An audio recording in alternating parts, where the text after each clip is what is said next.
If they go down this road, it's going to be a lot of fun to tie up their knickers in a twist on the legal issues. On the hearsay evidence, litigated to death. On the coerced evidence, you bet. On the question of the undue command influence, you know, the president is going to find himself exactly in the position. Josh is the one who educated me this. You can tell I'm a pretty good student. I retained some of this. When the commander-in-chief says these people are guilty and should be put to death, he can say that in an ordinary Article III criminal court context because judges have lifetime tenure and they don't have to listen to what the president says. A lot of them do, like the Supreme Court. But ideally, and the way it's supposed to work, is that you have an objective third branch of government that can say, the president might think they're guilty, but I, Your Honor, Judge blank, don't have to follow that. In the military context, you have this thing about the commander-in-chief is the boss of everyone down the line in the military. And so the question is, by Obama and Secretary of State and Secretary Holder having said these guys are guilty, you're going to be able to lay a lot more gloves on this president, which were the motions that Josh and his folks filed on the undue command influence. They're going to find themselves exactly in that same legal morass. It will take a lot of time. So guess what? You're going to be running for office in 2 years, right? You're going to be running for office in 2 years, Mr. Obama, if I were speaking to him, which I'll tell you about that in a second. And you're not going to have convictions on these cases. You will have shown that in fact, you didn't do any better. There'll be increased pressure from the 9/11 family members when they haven't rendered justice for their family members. It's a complete mistake to not use the criminal courts that are the quickest, easiest, and most sure way to get a conviction. Finally, I love the optics of this. I mean, the idea, you're right, Mo, if I can call you that. You're right that there's so much evidence, from what I hear, I haven't seen the evidence, that there's so much evidence on some of these high-value detainees that you don't have to use the evidence gleaned from torture to convict them. But when you're in a DOD context, when the adjudicator of guilt is the very same administration, same agency that perpetrated the torture, boy, are you giving us a place to litigate the torture issue. Whereas in criminal courts, a good judge would say, you know, that's irrelevant. That evidence wasn't gleaned from torture. Who cares if your client was waterboarded? But when you're in the military commissions under DOD with some of the same people who possibly were involved in the torture, you'll have a lot more fun.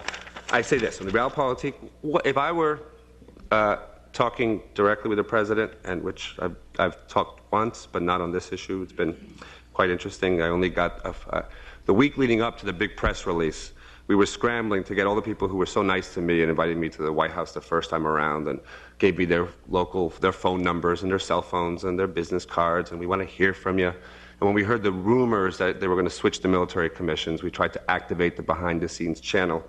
Not a phone call, DOJ or White House. Where I got phone calls back, ironically, was from DOD and the FBI. Go figure.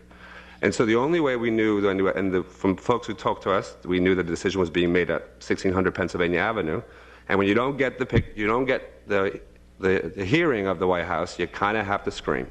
And that's when we ran this full-page New York Times ad that said, "What will it be, Mr. President? Change or more of the same?" That was admittedly provocative and very cutting edge and created a lot of debate within the ACLU whether we were being too hard, with a picture of Obama on one side morphing into Bush on the other, where one picture then has Bush's eyebrows, and then it has Bush's nose, and then it has Bush's shape of his head, and you can see the progressive transition to it.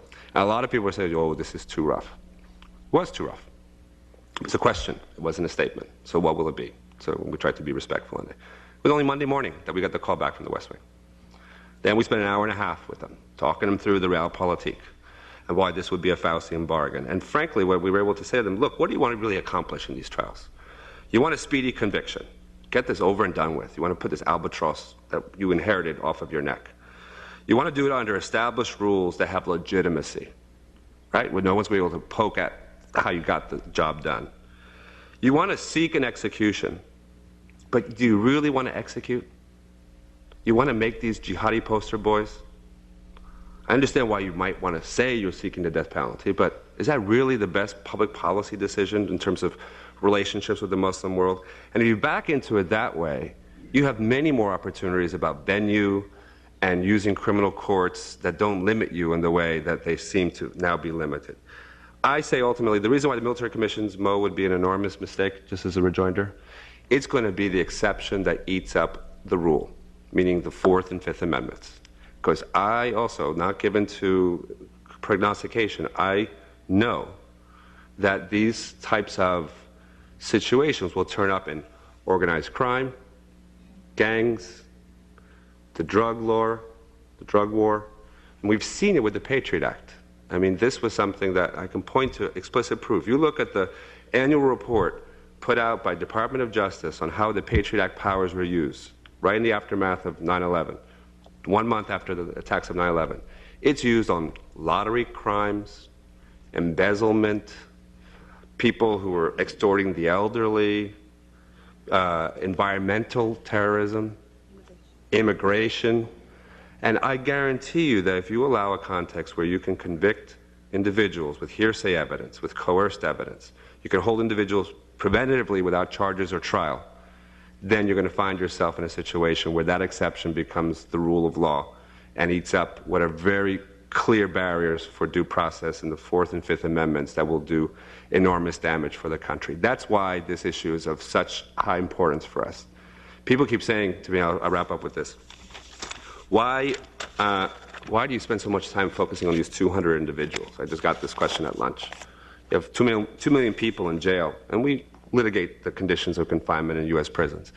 But the reason why we have sunk $3.5 million into this project, the John Adams Project, which Josh was the architect of, to bring the best of the best in terms of criminal defense lawyers to supplement the good men and women in uniform, the JAG lawyers, is to ensure that if you lose this game, you lose a lot more than just 200 cases or clients. The implications for us going forward are not to be underestimated. And that's why, frankly, the idea that we're dealing with potentially carving out enormous exceptions in our established justice system because of the realpolitik of Washington is just incredibly frightening, and why the questions and comments from across the political spectrum have to be as loud and as vociferous as possible, regardless of where we end up.